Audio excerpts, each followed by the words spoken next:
Hey folks, and welcome to Typology, the show in which we explore the mystery of the human personality through the lens of the Enneagram. I'm Anthony Skinner, producer of the show. We're happy to have you here. Before we go any further, I would like to introduce the host of our show, Ian Cron. Ian, how are you doing today, brother?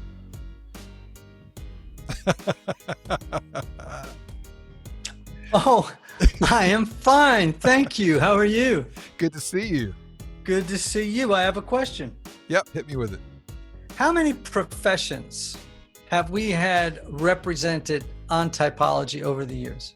Just name some. Let's name some. Okay. Obviously, we're in Nashville. We've had quite a few musicians and songwriters. Oh, we've had tons of those, right? Yeah. Therapists. Authors. Politicians. We had Governor Bill Haslam on. Yes. Social justice reformers. Yep, we sure have. We've had all kinds of people on, right? Yep.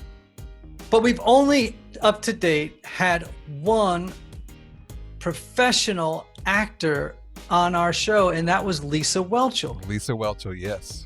Right? Mm-hmm. But today, all that changes.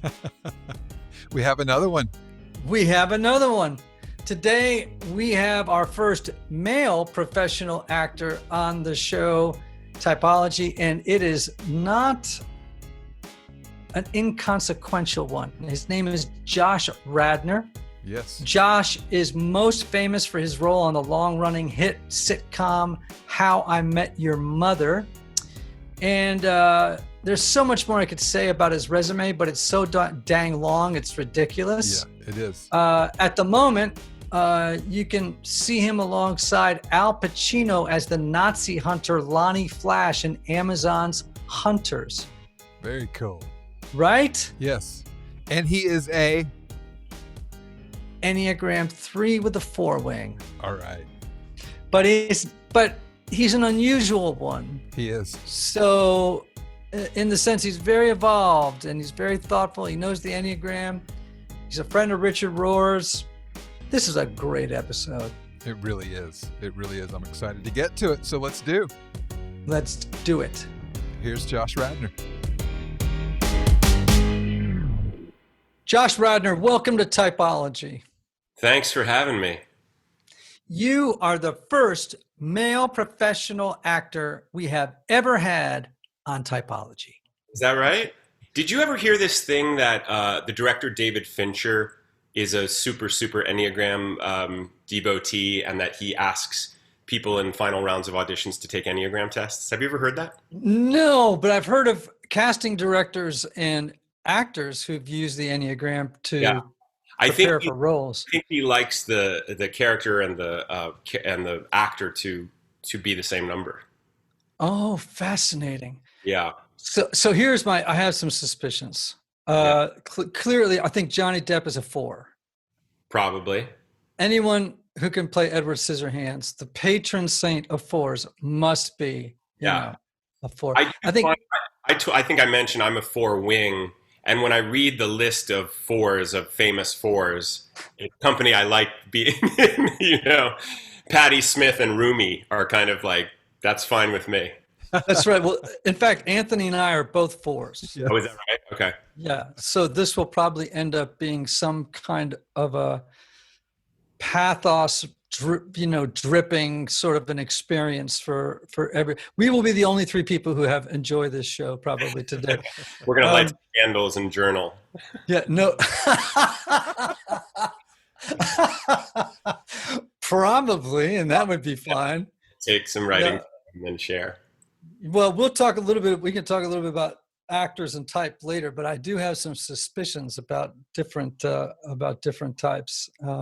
So listen, at the front end of every show, I like to ask guests the same 2 questions. Obviously, the first one is, how did you learn about the Enneagram, and how has it affected your life? It's such a strange word that you kind of remember when you first heard it. And you have to, when you tell people it and they don't know it, you have to spell it and they have to kind of write it down. It's an odd word, but it's one of those words that did something in me. It kind of, when there's a sacred mystery in front of you, I get intrigued by sacred mysteries. So I remember a friend of mine gave me a book on the Enneagram, a fairly famous book. I can't remember which one, but this was years ago. This was long over a decade ago.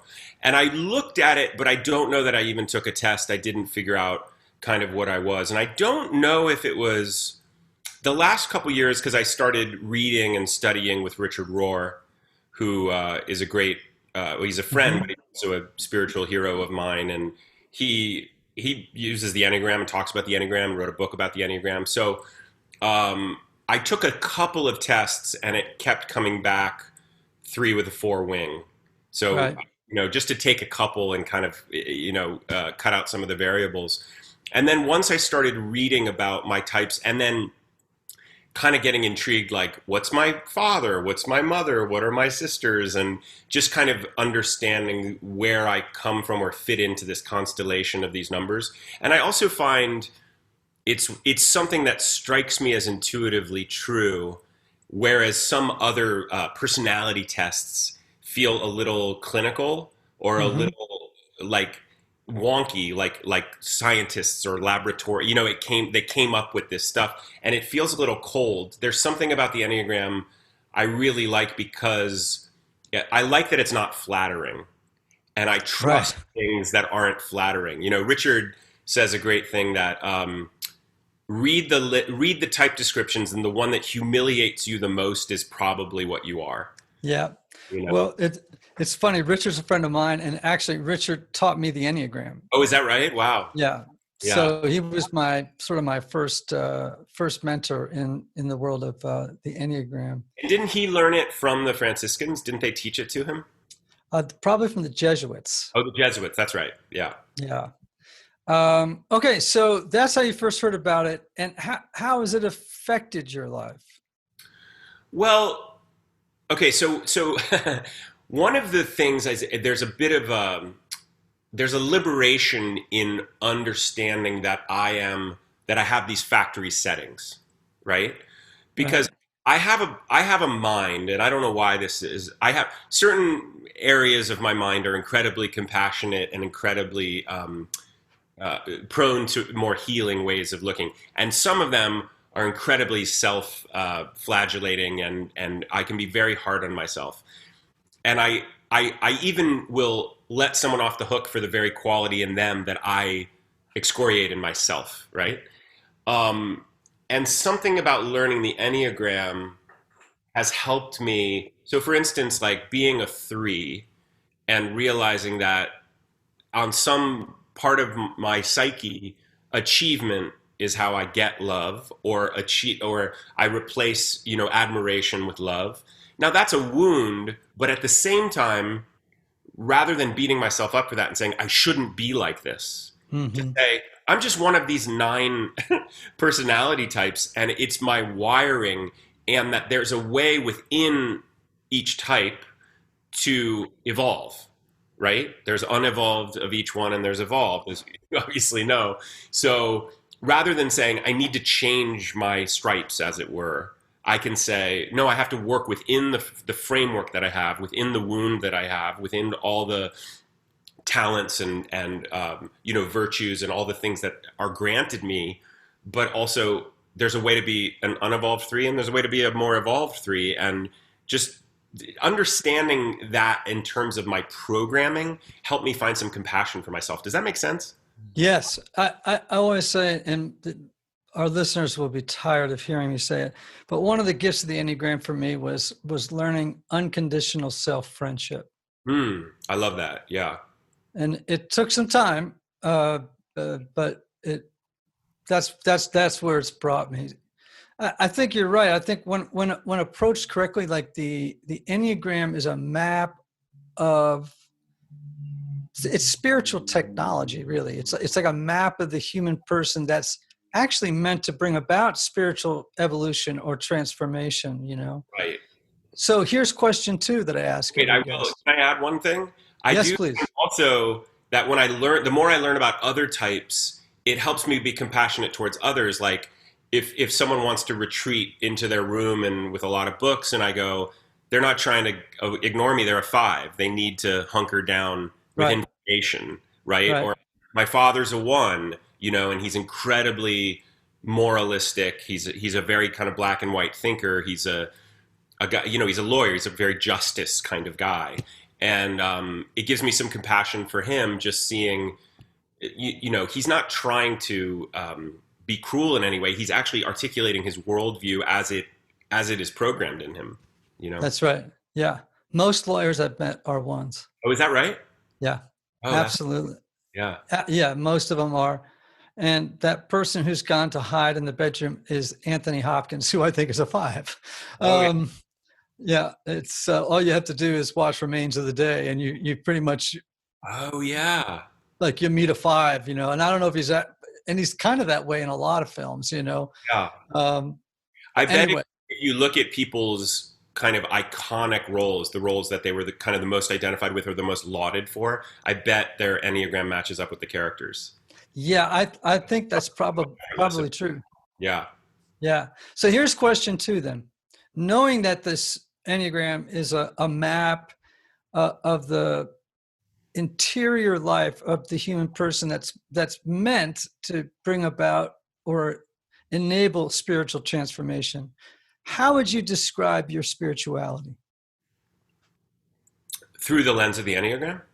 Just describe your spiritual. Yeah, you could through the lens of the Enneagram, but I'm just curious in general, like, how would you characterize your spirituality?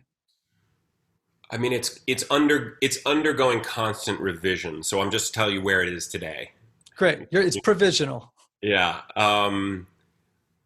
To me, I feel like spirituality is a lot about dethroning ourselves from the center of the universe and let me speak about myself, dethroning myself from the center of the universe, humbling myself before both the needs of others, recognizing that I'm a part of a very big community on the earth, some of which I can see and a lot of which I can't, and also humbling myself before something so mysterious and so large that I can't, it leads to a breakdown in language. It's like St. Augustine said, if you can conceive of it, it's not God.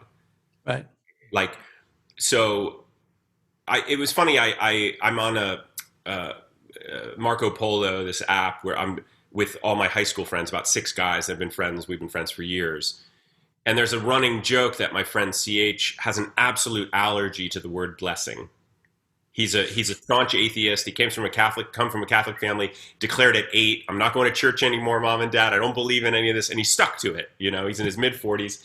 And we had this back and forth, and he was trying to explain he thinks the word blessing, it all started because my friend Matt made a toast, and he said, it's a real blessing we've been friends for so long. And CH went, ugh, blessing, like just a total allergy to the word. And to me, he thinks that theological language, he thinks religion's a great ill on the planet, and it's infected even non-theological matters. And I, via, my phone, made this pitch, and I said, here's why I love the word blessing. You think it goes religion, then blessing. I think the word blessing is far older than religion. Mm-hmm. And the way I see blessing is, I'm not making my heart beat. I'm not conscious of my breath. I'm not making the trees, the wind blows the leaves. The sun rises and falls every day without anything having to do with me. There's something so much bigger than me at work here. And at some level, the fact that I am conscious, that I can see it, appreciate it on whatever level I can, that I grew up with these people, that I'm talking to you right now, it all feels like this absolute miracle. I could just as easily not be here. So to me, I really like the word blessing, and at some point, beyond all the mind chatter and the theories and ideas, I feel underneath that is just thank you. Like ultimately, it's just gratitude for the very fact of being able to perceive. I don't know if that said anything, but that's where I am today. No, it's wonderful. Doc Hammarskjöld once said that the perfect prayer was thank you. Yeah. And I think there's a lot of truth to that. I So also had to, I'll just say this. I was raised Jewish, and I went to an Orthodox Hebrew day school. And I think as a lot of kids are, my initial idea of God or spirit or whatever, it was patriarchal. It was punitive, right? And my healing as an adult has been, that's why Richard has been so healing for me in saying religion is not a worthiness test, right. But he said God doesn't love us because we're good. God loves us because God is good. Right. Just right. really, I didn't grow up with a lot of talk of mercy and grace, which have been two really, really important things for me to meditate on and metabolize in my life, really understanding what those are. Hey, Anthony. Hey, Ian. What if I told you you could get high quality, organic, and non-GMO groceries delivered to your door for a lot less than you're paying now and help out families in need? I would want to know more about it. Let me tell you, that's what I'm doing since I discovered Thrive Market. As a proud Thrive Market member, I get the products I love, and my paid membership provides a free membership for someone in need, like a low-income family, a teacher, veteran, or first responder. And in addition to their one-for-one membership matching, Thrive Market is matching donations to their COVID-19 relief fund dollar for dollar. This is amazing. Right? Yeah. Yeah, man. Check this out. So far, they've contributed $500,000 to the COVID-19 relief fund. Wow. Right? Yeah. So let me tell you this. I've ordered off their website, which, by the way, is very user-friendly. It's not at all like one of those websites where you feel like you just fell into some kind of terrible labyrinth. They have a couple of things I love. They have Jackson's Honest Sweet Potato Chips. Have you ever had those? No. You're welcome. All right. Jackson's Honest Sweet Potato Chips I got there. And... Yep. I used to be a Go Lean cereal guy, right? Because I'm so healthy. But now I eat organic coconut flakes cereal from Thrive Market. Can't wait to try that. Right? It's changing my whole life. Now, as a special offer for Typology listeners, try Thrive Market and become a member risk-free. Just go to thrivemarket.com/typology. Join today, and you'll get up to $20 in shopping credit toward your first order. That's Thrive, THRIVE, market.com/typology, TYPOLOGY, to start your risk-free membership and get up to $20 towards your first order. thrivemarket.com/typology. I love that you as a 3 use the word dethroned. It's not easy. Well, I mean, as you know, that ego inflation comes naturally to all of us, but for a 3, I'm also a Leo. Coming at it from all angles. Oh my gosh! Well, here we are. Yeah. So when I say that, because it sounds like your knowledge of your own 3-ness has affected your spirituality. It has. There's this wonderful prayer in 12-step programs called the Third Step Prayer, and one of the lines is, "Free me of the bondage of self." And it's funny, we're in a culture that tells us, more this, more that, more stuff, right? And I had the great good fortune of getting a lot of what I thought I wanted fairly young, and rather than it making me happy, I found myself more miserable than ever. And that was a great gift for me, because I thought, wait a second, this isn't whatever society told me to get. I got it all. And I'm more unhappy than I was when I was nearly broke, living in a $750 a month 1-bedroom apartment, So what is going on? And I had to puncture a lot of cultural myths and a lot of lies. But chief among them was that, and I am no saint, sage, yogi type character, I am constantly, I mean, literally every day having to learn this lesson and remind myself that me on the throne is a recipe for disaster, you know? And it's so funny when I, you know, you have a friend in distress or something and you take that call, but you kind of don't want to, or you're a little bit busy. And then on the other side of just getting out of yourself for a half hour is just, I always feel lighter and better. So I have to fight my natural impulse to be the protagonist of the entire universe. Right. Well, and that's a 12-step idea, right? Being the director rather than an actor in the play, you know. Yeah. So that's really well said. So the unconscious motivation of threes, right, is this need. It's like every other number, right? It's a compulsive need. It has an addictive quality to it. This need to succeed, to appear successful, and to avoid failure at all costs, right? Yeah. So if that's, I'm assuming that resonates with you as a three. Does that sound right? For sure, yeah. So how do you think, or what childhood experience do you think led you to adopt the performer achiever personality type? That's a great question, but I have a question for you before I answer that. Okay. How much of our Enneagram number is nature versus nurture? Is there a moment we become a three, or do we come in with our factory settings?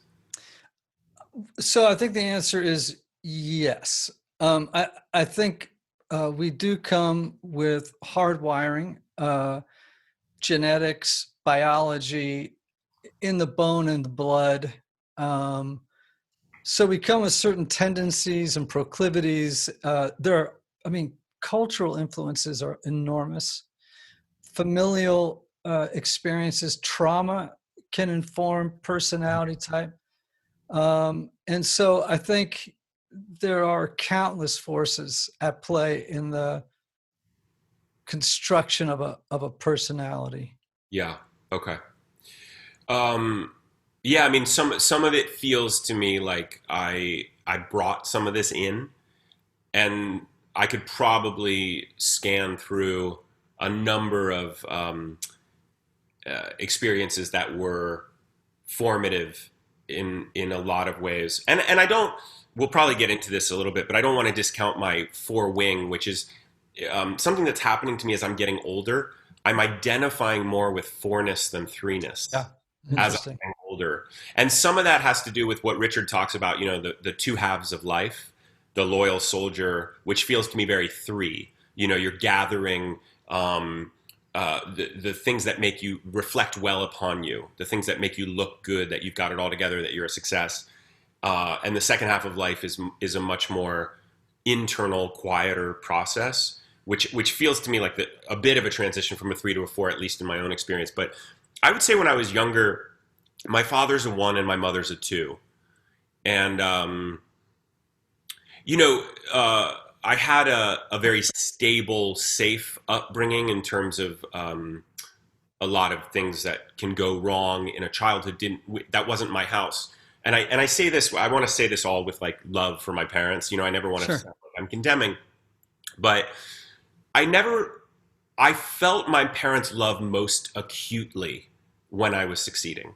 Mm-hmm. I felt my parents' love when I got the A+, when the parent-teacher conference was glowing, when I finally got on stage as an actor and brought some glory to the Radnor family name. And I suppose I knew I was loved because I knew my parents. My parents, I think, like a lot of Jewish parents, equate worry with love. You know, right. Worry about you so much, therefore we love you. And when I read the 3 for the first, when I really started to go deep into the characteristics of a 3, I thought, I think that's just called being a Jewish male. Like we're kind of programmed to just go for it, but I remember moments of looking out at the audience and seeing my parents beaming at me, and they would beam at me in a way that they wouldn't if it was just us. like I almost had to catch them in the act of loving me in a particular way, and it seemed to be tied largely to achievement. And I'm also open to the fact that I am misdiagnosing my childhood, and you know what I'm saying? Like, this is just my assessment of it from where I am today. But it wasn't just my parents. It was, I was always a really good student. I wanted love from the teacher by being excellent. I wanted to be admired by my classmates as being a leader and a model kind of citizen student, right? And as I've gotten older, I've found my own way of rebelling and expressing that doesn't feel tied to the opinion of other people. And in another way, getting some fame as an actor really helped annihilate some of my worst tendencies as a 3, because when you're on a hit show for 9 years and all these people are weighing in, some of those people really love you.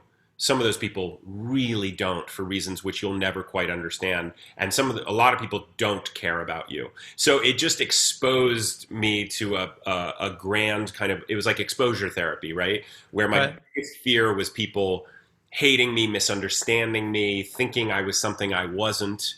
All of that has happened. And I'm still here feeling relatively sane today. So, it helped puncture a lot of that stuff for me. Yeah, 2s, 3s, and 4s are the most image conscious numbers on the Enneagram. And I was wondering how you had managed to keep that potential weakness in check in an industry that is so image conscious, or if you still struggle with it. I still struggle with it. I recognize we are in a momentous time. I see how much suffering and pain there is out there. I'm going through my own process of rigorous self-examination. However, during this quarantine time, my mood has been relatively up. And I've been like, why is that? And I realized I'm not picking out outfits to go meet people. I'm not meeting people about casting. I'm not having to sit down in front of a hair and makeup thing first thing in the morning and have people fuss over my face and hair. There's something about being unhooked from the objectification aspect of what I do that has made me feel quite buoyant. And I had a friend of mine for my birthday got me an astrology reading with a really terrific astrologer. And he said I have all this fire in my charts. I have Leo and Sagittarius rising and Sagittarius moon. It's just nothing but fire. But I have about 8 planets in Cancer, so I've got all this watery private depth at the same time. And he said that's the central tension of my chart, is a kind of look at me, don't look at me thing. He said it's like I'm pushed out. I go out on stage and I say, "Hello world, I'm a very private person." There's this need to tell everyone how private I am, that some of that is like the 3 pushes me out, and the 4 is the part of me that's a writer that wants to observe and be in the corner rather than the center of the party. Yeah, so 3-4 or 4-3 is a pretty tortured combination. Great. And the reason is just in part for what you said. So the 3 in you is saying, I thirst for admiration. To be seen. I equate success with love. Yeah. So I'm going to go out there and I'm going to absolutely kill it. I'm going to win this room. And knowing that you've been on Broadway in addition to film, right? In live theater, I would imagine you're getting instant feedback. I mean, from the room. Yeah. So it's like, I am going to go crush this, baby. And then you leave the stage, and I bet you right after a curtain call, as you're walking off the stage, that little 4 voice goes, "You liar. You fooled them again." And the 3 is saying, "I'm just trying to make a living." I recognize that voice. It's dimmed because I've gotten more, I've been doing this for 20 years. So as I've become more of a veteran, I have less of the fraud voice. I will say that one of the things my 4 does when I get off of a big, like if I have to do press for a new TV show or have to go to a party or there's a red carpet or any of these things that I don't even do a ton of, but when I do, when it's required, I have to do them. I will do it. My 3 will take over and I'll do it and I'll come home and I will be utterly depleted. Like as if I've been, doing physical labor for hours. I'll have to immediately take off the clothes, which feel covered in a kind of false, dust. I'll sage myself. You know what I mean? Like there's this feeling of needing to get whatever it was off of me, Right. And I think that's more where the tension between the 3 and the 4 are. Yeah, it's a pretty big tension, and 4-3 has it as well. I will say when I was a younger actor, and it's less acute now, but I still have it. Part of the 4, and correct me if I'm wrong, but part of the driving motivation of the 4 is to be unique. Yeah, special and unique. And to not, special and unique and not be thought of as just a nameless face in the crowd, right? When I was first starting acting, my least favorite thing in the world was walking into an audition waiting room with 12 other guys who looked vaguely like me. It just crushed me. I just thought, cast any of us. We're all wearing suits and we all have dark hair. Like, what does it matter, And I noticed that I would book roles. I actually would book roles when I was either the only person in the waiting room, so I didn't get that in my head, or I was the only man in the waiting room. Women didn't throw me because I didn't see anyone else there auditioning for my role. But something about when I thought of myself as fungible, when I thought of myself as a person who wasn't special and unique, I somehow lost my nerve. Hey, Typology friends, I want to take a minute to thank our sponsor, Hellofresh. As America's #1 meal kit, Hellofresh delivers easy, seasonal recipes and pre-measured ingredients right to your door. And I have to say, from personal experience, the meals are delicioso. They're delicious. Andy and I have been able to break out of our dinner rut with HelloFresh's 23+ weekly options, including easy lunches and add-ons. There's really something for everyone. Everyone like my friend Anthony. Oh, we love HelloFresh, Ian.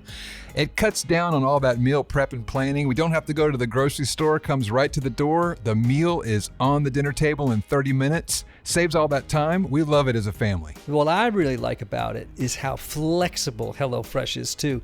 It's easy to go online and change my delivery days, my food preferences, and even skip a week whenever I need to. And right now, Anthony. Yes? HelloFresh is providing our Typology listeners with a special offer. Ooh, tell us more. Just go to hellofresh.com/typology10 and use code Typology10 for 10 free meals, including free shipping. 10 free meals? Mm-hmm. Oh my goodness. That's hellofresh.com/typology10 and use the code Typology10 for 10 free meals, including free shipping. Get on it now. So, we talk about wings as being, sort of heavy, balanced, or light. So I'm a 4, but I have a very strong 3 wing. There's a very ambitious side to me, right? And yet, trust me, my unconscious motivation is definitely 4. But I can remember thinking, it's almost like a dial, like on a safe, There's no such thing as a pure type.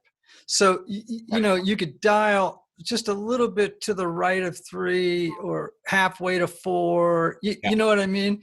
And so, you may have a very heavy 4 wing, that is so heavy that maybe sometimes it's hard to distinguish between 3 and 4. It sometimes can be like a day, like, wow, I'm having a 4 day today. I'm having a 3 day today. They sometimes really come out and express themselves in different circumstances. Oh, absolutely. Absolutely. So my dad worked in film and television, and he was a 3 with a 3 wing. I'm not fooling. I've never met a 3 quite like my dad. And I'm wondering, is there a particular Enneagram type you repeatedly run into in the entertainment industry?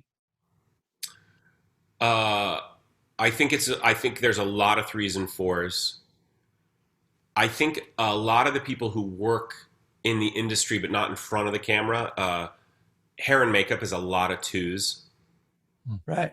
Wardrobe's a lot of twos. You know, the people that are really there helping and even doing a lot of like emotional hand holding, right? Right. Yeah. A lot of histrionics too. Right. Like hair and makeup people should get paid extra for being therapists because they hear all of it, you know? I imagine there's a lot of producers who are ones, probably a lot of writers who are, well, 3, 4s, and 5s are writers. I've come across a number of 7s. There's a lot of enthusiasts in show business. Yeah,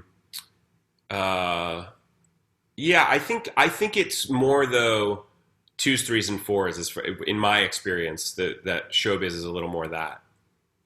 And which would make sense, right? Those image conscious numbers. Yeah. Right. You know, if you want to watch a great documentary about a real proper 3, that Taylor Swift documentary, Miss Americana. Saw it. No, I saw it. It's a case study in a 3, isn't it? Oh my gosh. Oh my gosh. I loved it, by the way. I thought it was terrific. Did you like it? I did like it, yeah. There were other ones that I've liked more, but you really did get a bead on what she's like or what she perceives herself or wants to be perceived. Yeah, absolutely. Yeah, absolutely. So it's funny when I watch certain films or TV shows, and by the way, people ask me all the time, like, when you walk into a room, do you type everybody, or do you, when you meet somebody, do you type? And the answer is absolutely not. It's not the first. It's not at the foreground of my thinking all the time. Yeah. You know? But when I watch certain films or TV shows, I often will see characters who exemplify or embody Enneagram types. You know, I think the one that always strikes me is the movie Lady Bird. You know, like where the mother is clearly a 1. Right. Right. The daughter is clearly a 4. Yeah. And dad is clearly a 9. Right. Right. You know, and so a question I have for you, and we mentioned it earlier. Can Go I ahead. say one thing? I think that it would be a great thing if writers of playwrights, screenwriters know the Enneagram. I mean, it's such a good shorthand for looking at character motivation and also where clashes would happen. I mean, that's a 4 and a 1 clash is terrific. Oh yeah. You can get that. There's a lot of juice in that, you know. I also noticed, you know, I have a good relationship with my parents but there's always been this tension that I said to my father last summer when I was home. I said, do you know about the 4 love languages or 5 love languages? Oh yeah. Mm-hmm. Yeah. So my love language, the same with my older sister, is physical touch and words of affirmation. My parents are literally the other 3. They're gifts, their time spent, and their acts of service. My mom is a very not physically affectionate person. Really? Yeah. So I have these love needs that I hear love when I hear words of affirmation and when someone, you know, tenderly touches me. My mom, you know, will stock the fridge with your favorite food when you get home. She'll sew any button on any shirt that has fallen off. I told my parents real briefly, I said, you know, I've decided my favorite dessert is key lime pie. I got home the next night, there's a slice of key lime pie waiting for me because they were at a restaurant and it was on the menu and they brought me home a slice. I had to pause and go, that key lime pie is them saying, we love you. Right. But they're not going to grab me by the shoulders and look me in the eye and say, we love you, we're so proud of you. They're going to get me a slice of key lime pie. So I've had to adjust. I've had to almost interpret them, you know? Right. Yeah. Yeah. And that's one of the gifts of the Enneagram, right? Is that it gives you insight into people's motivations, which when things don't go well, it means you don't have to take it so personally. That's right. Right. And when things do go well, you can just celebrate how they're hardwired. Right. Richard said that he has saved many marriages by telling people and explaining Enneagram to them. Oh yeah, totally. I've actually come close to splitting up some marriages. as a result, like this is not going to go well. In fact, and usually the couple that has the hardest time, and I believe any two healthy, self-aware, evolved people of any type can get along great in a relationship. But man, 2 4s, oh my Lord, that is a lot of work. More work than usual. Yeah. I heard a phrase I really liked that someone said, every relationship needs a gardener and a flower. Yes. And it's hard to have 2 flowers. Yeah, it's very hard to have 2 types who feel as though they are unredeemably deficient with a gigantic hole in the middle of their soul, trying to get the other to complete them. It rarely works out. I always say 2 4s is like 6 weeks of incredible sex in Paris, followed by 20 years of hating each other. You know what I'm saying? Like drunk and hating. It's like Simone de Beauvoir, it just gets really, really crazy. Virginia Woolf or something like that. Yeah. Yeah. Oh, yeah, exactly. So, I mean, I've actually spoken to casting directors and one director that do use the Enneagram. And I'm wondering, have you ever used the Enneagram when you were preparing for a role? I don't know that I have directly. I think I probably looked back and assessed. One of the things though, if I'm going to get a role, it's kind of in me. Something's in me that resonates with that. One thing that I have used that a friend came up with a friend of his is he says all characters, you can say they're either children, animals, or machines. And the arc of a child is to mature and grow up. The arc of the machine is to thaw and become warmth, find some warmth and emotionality. And the arc of the animal is to become civilized. So you can look at Luke Skywalker's a child, Darth Vader's a machine, and Han Solo is an animal, up until the point where he literally has an animal kind of with him. Right. You can even do Bill Clinton's an animal, George W. Bush was a child, and Obama's a machine. Like a kind of professorial thing. Yeah. So I have looked, a lot of my earlier career, I played a lot of children. A lot of lost boy man, children, a lot of Peter Pan stuff.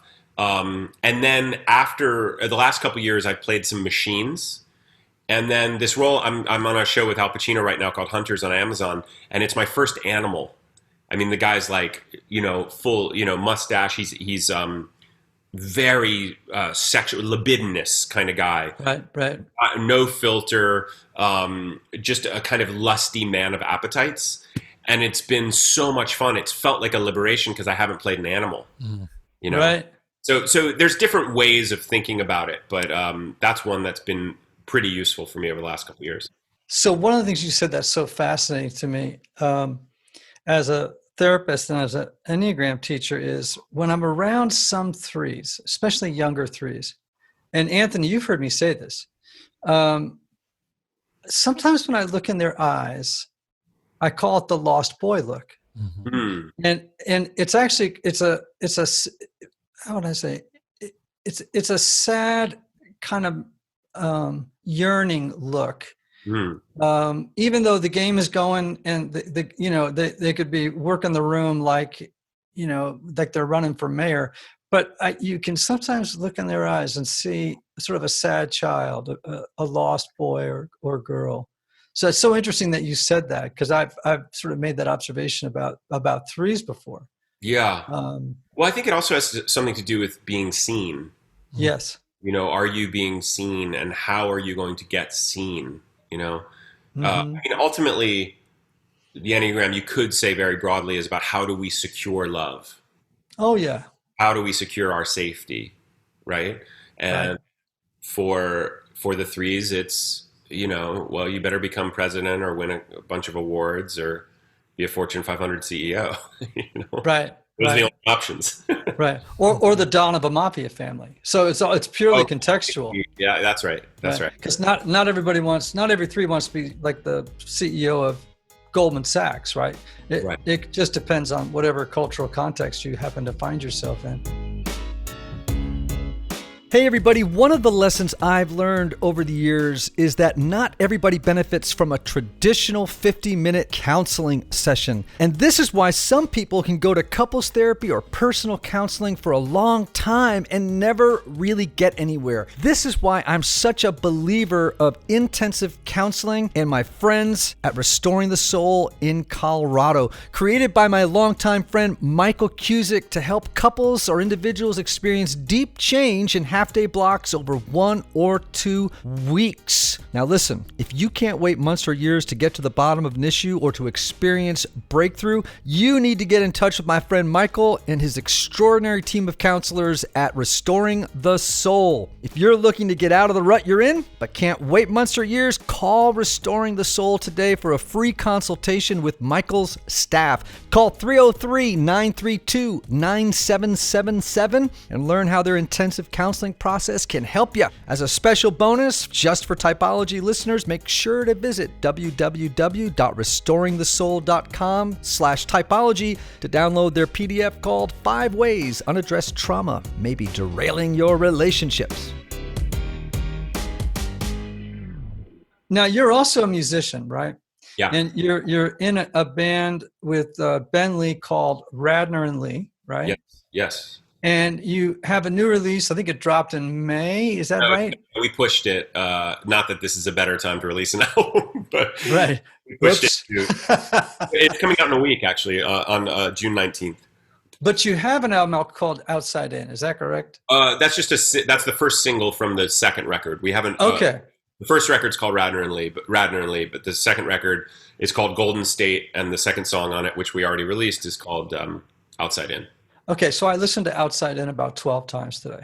Oh, cool! Yeah, yeah, I did. I live in Nashville. I used to be a songwriter, and so I just thought I want to know this guy a little bit better. And there's really no way to get to know somebody better, more efficiently in 3 minutes and 30 seconds than listening to something that they've written, right? Sure. And I'm curious to know. I just want to talk about this song for a second. Yeah, First of all, I'm curious to know the story and the meaning, and I hate to ask that question because who wants to parse their own poetry? But what's the story and meaning for you behind that song? You know, I brought Ben a half-written song that we took a bunch of verses from and rebuilt a song around it called Outside In. I think I had...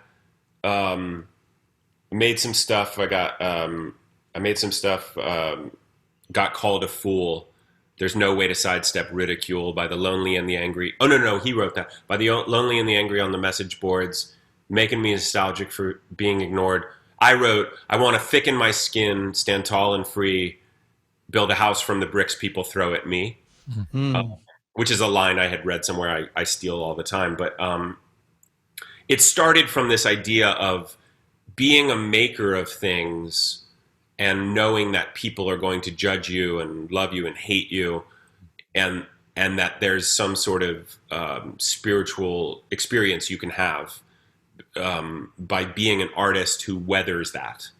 Right. And I can't remember if it was me or Ben who came up with this concept of Outside In, but just this idea of... I think I had some of those earlier verses, you know, can I bear my moods and like my hair, you know, just like, can I really deal with myself and stop gathering my opinion of myself from external sources? Yes. It's a 3 thing, but it's a very universal kind of thing. Yeah. I think that's why that song lands on people. It's just like, who hasn't felt that or experienced all that? See, okay. So that actually is affirming to me.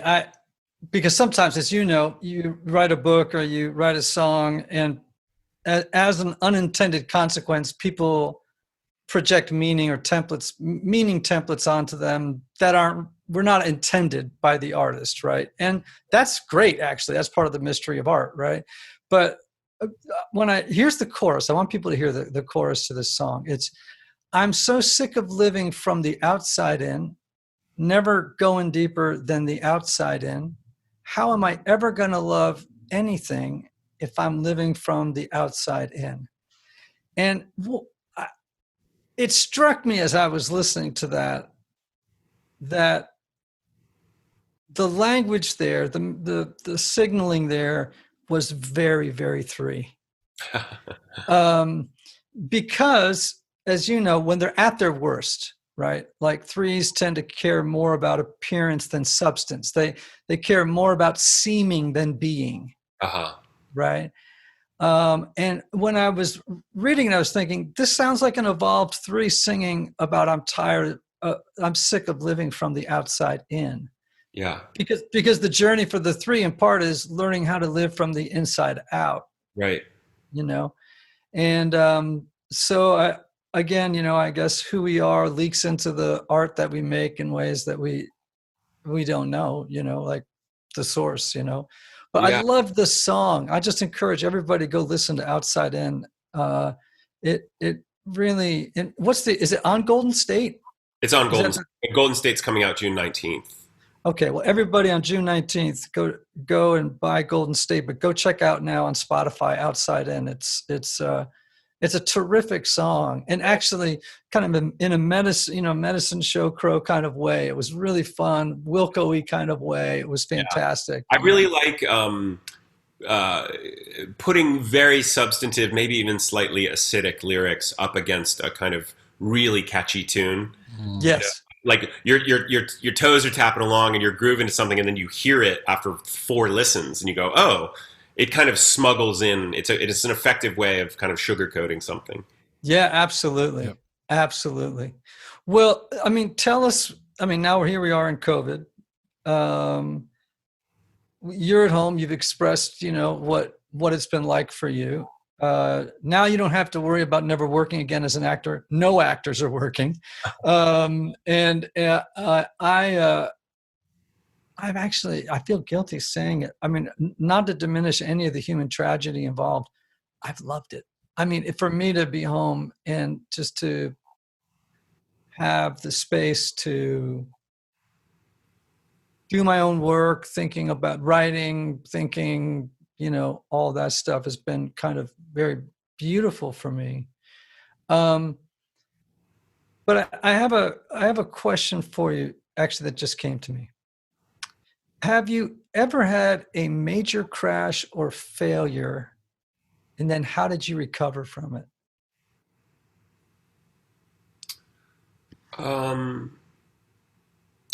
Well, I told, I don't know if I want to do this whole story, but I got fired from my first TV pilot. I shot it and it got picked up, but they didn't pick me up with it. I just got left, you know, and they recast it and went on and did it. And it didn't end up changing the world, that show. And I landed on my feet, but it was, you know, I was so unstudied at failure at that point. And I was what, 26 maybe when that happened, 27.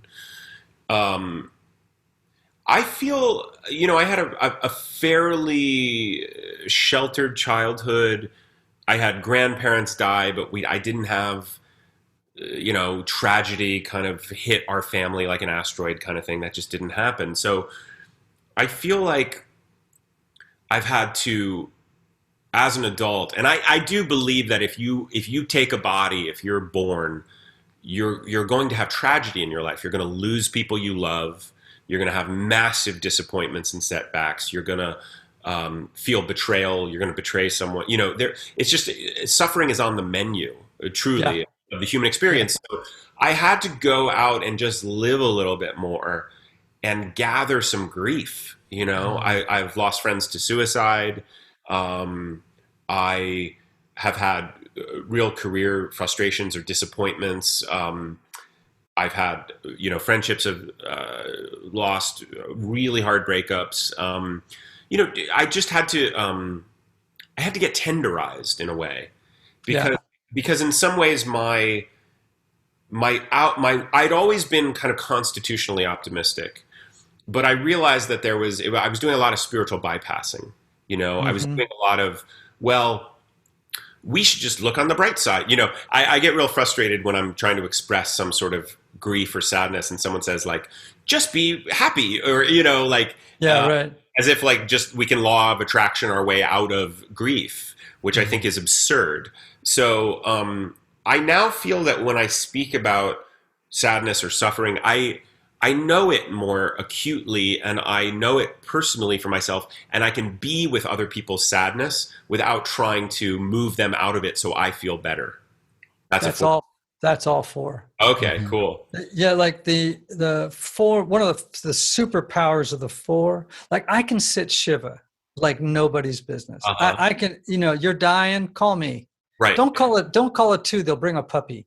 My thing is, if you're in the crapper, call me. I can just be with you. I'll make the tea and be with you. Say what you need. I won't judge or, That's probably, I suspect, and correct me if I'm wrong, I suspect there's something about death, disease, grief that is incredibly authentic because it's personal, right? Mm-hmm. So everyone's having their own grief experience. So I feel like a 4 would be attracted to that space where that vigil is being held. Yes. Yeah. We like to be anywhere where there's birth happening, liminal places, right? Where sort of like death and birth and ritual and all these sort of, strange places where other people typically feel very uncomfortable. And that's why 4s often make great songwriters or actors, because they can take people into dark spaces or emotions that they've either disowned or didn't know existed prior to them hearing or seeing it. Ben Lee might actually be a 4 the more I'm thinking about this, but he took a death midwifery course and wrote an entire album about death. Yeah. Sounds like it. Yeah. Sounds like it. A 7 would not write that record. That's not where the party is. No, that is not where the party is. No, not at all. Well, I have really enjoyed our conversation, and we didn't even hit some of the stuff that I would love at some point to revisit with you, because Jonathan Merritt said you and I have so much to talk about in terms of spirituality, and that we share some similar views and passions and ideas and curiosities about those things. So I hope we get a chance to do that at some point down the road. Absolutely. And I'm very in love with Nashville. I spent most of December there. So if I come back, I'll look you up. We can maybe do it in person or grab a lunch. Oh yeah, totally. I'll let you buy me lunch. I even know the best restaurants. Sure. For sure. What, is there any way for people to learn more about what you're doing right now? Maybe with the band, where do they go? Well, Radnor and Lee is across all, social media. It's just Radnor and Lee everywhere. I started a YouTube channel for my own stuff. I have my own songs that I'm going to release an EP later in the summer. And probably the best way is I write these things called newsletters, where about once a month or once every 2 months, I just write a kind of essay, a snapshot of where I am and what's going on and how I'm struggling and my breakthroughs and all that. And I link to a lot of things that I've been reading or listening to or watching that have been inspiring me. So a lot of people really seem to get a lot of that. And the sign up for the newsletters is on my Twitter page and on my Instagram page. Cool. Yeah. All right. Well, I look forward to our lunch or dinner in Nashville. Thanks for having me. It was a really nourishing conversation. I enjoyed this. Yeah, I feel fuller and better for it. So that's always a good sign. Typology listeners, thank you always. We love you. We're grateful for you. And remember the words of the great Oscar Wilde: be yourself. Everybody else is already taken. Until next time.